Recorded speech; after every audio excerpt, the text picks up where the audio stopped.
What is the role of faith given that we're saved by grace? Now, before answering that question, we need to define faith and grace. And I also know that there are some significant theological disputes over the nature of salvation, so I'm not going to try to wade into that, but I'm sure I'll still probably fail. Now, first of all, what is faith? Well, it's not hope, it's not wishful thinking, and it's not belief in spite of the evidence.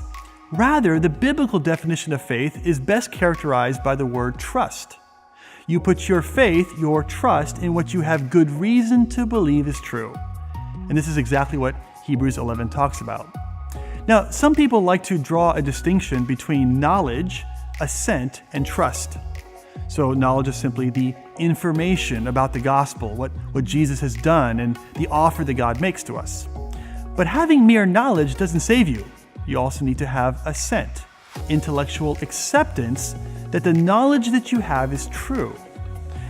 But mere assent can't save you either. After all, even the demons give their assent to biblical truths and to biblical knowledge, as James 2:19 says. But notice, this doesn't save them. Instead, you also need trust. You need to put your trust in this knowledge, which you know to be true. And to give you an analogy, would be talking about an airplane, right? Knowledge is the understanding of what an airplane is and how it works. Assent is believing that it can safely carry you across the country.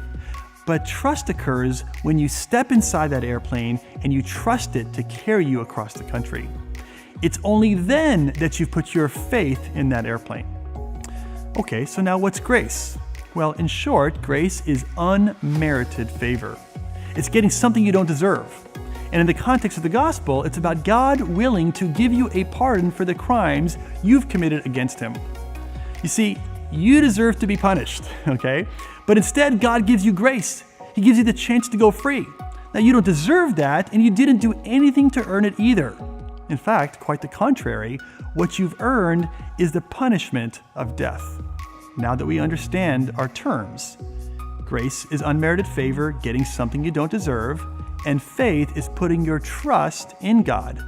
The question then seems to be, if we're saved by grace, which is an act of God, what role does putting our trust in God play?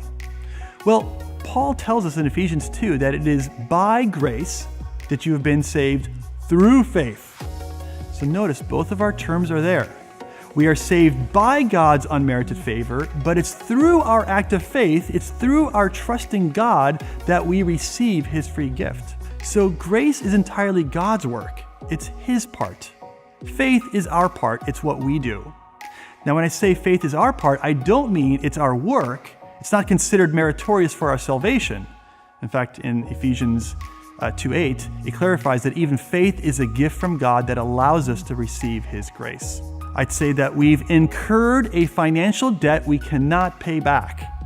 Now, God has the means to pay it, and He's willing to give it as a free gift to us. That's God's grace.